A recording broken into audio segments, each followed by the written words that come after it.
বিশ্বনাথৰ বৃহপুখুৰীত 11,000 কেবিৰ বিদ্যুৎ পৰিবাহী তাঁৰ ছিঙি বিদ্যুৎপৃষ্ট হৈ গৰুৰ মৃত্যু। ঘৰৰ ওপৰেদি বিদ্যুৎ পৰিবাহী তাঁৰ যোৱাত শংকিত ঘৰৰ গৰাকী তথা গাঁওবাসী। আজি কোনো বতাহ ধুমুহা নোহোৱাকৈ বিশ্বনাথৰ বৃহপুখুৰীত 11,000 কেবিৰ বিদ্যুৎ পৰিবাহী তাঁৰ এডাল ছিগি পৰে মুকুল বৰা নামৰ লোক এজনৰ বাৰীত। লগে লগে গোপাল বৰ্মা নামৰ লোকজনৰ এৰাল দি থোৱা গাই গৰুজনী বিদ্যুৎপৃষ্ট হৈ মৃত্যু হয়। লগে লগে স্থানীয় বিদ্যুৎ বিভাগৰ কৰ্মীক খবৰ দিয়ে। ততাতয়াকৈ বিদ্যুৎ বিভাগৰ লোক আহি উপস্থিত হৈ উক্ত তাঁৰ মেৰামতিৰ কাম আৰম্ভ কৰে। গোপাল বৰ্মা নামৰ লোকজনৰ গৰুজনীৰ উপযুক্ত ক্ষতিপূৰণ বিচাৰি বিশ্বনাথ চাৰিআলি বিদ্যুৎ সংমণ্ডলত আহ্বান জনায়।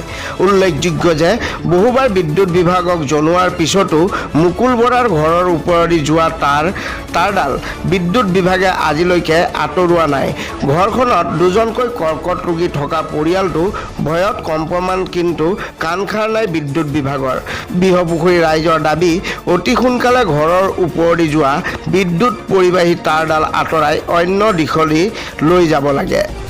ঠিক ঘৰত আছিলোঁ, আমাৰ যিটো বিশ্বনাথ চাৰিআলিৰ পৰা ঠিক পূবে 10 কিলোমিটাৰ আগত বৃহপুখুৰী, তাৰমানে মোনাবাৰী টি গাৰ্ডেনৰ ওচৰত ৰাস্তাৰ কিনাৰত হাইৱে 15, আমাৰ যিটো ঘাইপথ 15, গতিকে ৰাস্তাৰ কিনাৰত আমাৰ গোটেই লাইনটোৰ এঘৰত তেখেত তেতিয়া স্বৰ্গীয় তিলক বৰা, তেখেতৰ ঘৰত বোৱাৰী, তেখেতৰ গিৰিয়েক আৰু লগতে বাৰীত বিভিন্ন ধৰণৰ গৰু ঘাঁহৰ কাৰণে, সিহঁতে খাবৰ কাৰণে ঘূৰি ফুৰে।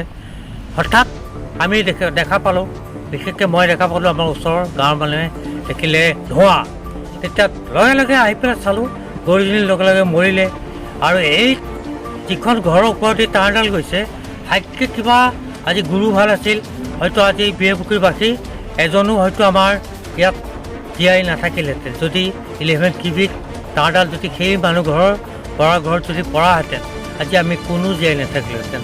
গতিকে আজি এপ্লিকেশ্যনে এই গাফিলতি আপোনালোকে আহি নিজে তদন্ত কৰি এই ঘৰখনৰ এই তাঁৰডালৰ বিষয়ে আজি মই শ্ৰীগুপ্তবৰ্ধ কৰোঁ। মোৰ বন্ধু ভৱেন বৰা, তেখেতে আজিৰ পৰা প্ৰায় এবছৰৰ আগতেই কমপ্লেইন কৰিছিল যে মোৰ ঘৰৰ ওপৰত এডাল তাঁৰ গৈছে, যাৰ কাৰণে মই আজি ঘৰটো ইয়াত বনাব পৰা নাই। বহুত কমপ্লেইন দিলে, টকা পইচাও দিলে, বহুত কৈ চব হাৰি গ'ল। মই হাৰি গ'লোঁ, বন্ধুও হাৰি গ'ল, কোনো আজি এপ্লিকেশ্যনৰ নাই। আমাৰ ঘৰৰ ওপৰেদি 11,000 ভল্টৰ কাৰেণ্টৰ তাঁৰডাল গৈছে। আমাৰ ঘৰখনত বহু অসুবিধা হৈছে। এজন কৰ্কট ৰোগী মানুহ বিচনাত পৰি থকা, তেওঁক লৈ পটককৈ উলিয়াই যাব নোৱাৰোঁ। আজি 2 মিনিটৰ কাৰণে গৰু এজনী মৰি গ'ল, গাভিনী গৰু। মই বিদ্যুৎ বিভাগক অনুৰোধ জনাইছোঁ যাতে আমাৰ ঘৰৰ ওপৰৰ পৰা তাঁৰডাল আঁতৰাই দিয়ে। এয়াই মোৰ সকলোৰে ওচৰত অনুৰোধ। 30 বজাত ৰাতিপুৱা মোৰ গৰুৰ বিদ্যুৎ তাঁৰ হঠাৎ 11,000 পৰি গৰুজনীৰ মৃত্যু হয়। এইটোৱে মই চৰকাৰক অনুৰোধ জনাইছোঁ যে মোৰ গৰুক ক্ষতিপূৰণ দিয়ে যেন। এইটো মোৰ। আজি 10:30 বজাত হঠাতে বতাহো নাই, বৰষুণো নাই, বিদ্যুৎ বিভাগৰ গাফিলতিৰ জহত 11 কেবিৰ তাঁৰডাল হঠাতে ছিগি এজনী গৰু মৰাৰ লগতে আমাৰ ওচৰ ঘৰীয়া যিঘৰ মানুহৰ ওচৰত এই তাঁৰডাল যোগাযোগ হৈ আছিলে, সেই তাঁৰডালেদি তেখেতৰ ঘৰ স্পৰ্শ হৈ ধোঁৱাও হ'ল। আৰু লগতে 2জন বেমাৰী তেখেতৰ ঘৰত আছে, তাত মতা মানুহ কোনো নাই। তেনেকুৱা অৱস্থাত মাইকী মানুহজনীয়ে টানা আজোৰা কৰি মানুহজনক বচালে, কিন্তু গৰুজনীক বচাব নোৱাৰিলে। আপোনালোকে মানে ক'ব বিচাৰিছে বিদ্যুৎ বিভাগক যে তাঁৰডাল বেলেগ ফালেদি লৈ যাব লাগে, আৰু আমাক অতি সোনকালে এই নতুন ট্ৰেন্সফৰ্মাৰটো হোৱাৰ পৰা 15 দিনৰ মূৰত, 10 দিনৰ মূৰত এই তাঁৰডালে আমাক বহুত দিগদাৰ কৰি আছে। সেয়েহে আমি জীয়াই থাকিব বিচাৰোঁ।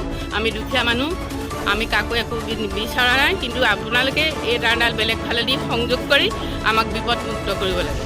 গৰুজনী যে ঢুকাই থাকিলে, ইয়াৰ ক্ষতিপূৰণৰ বাবদ বিদ্যুৎ বিভাগক কিবা জনাব নেকি আপোনালোকে? জনাইছোঁ। তেখেতসকল দুখীয়া মানুহ, সেই গৰুজনী এজনী গৰু কিনিবলৈ এতিয়া 20-30 হাজাৰ টকা লাগে। তেখেতসকলে ক'ত পায়? সেইকাৰণে বিদ্যুৎ বিভাগে যদি তেখেতক কিবা এটা দি সহায় কৰে।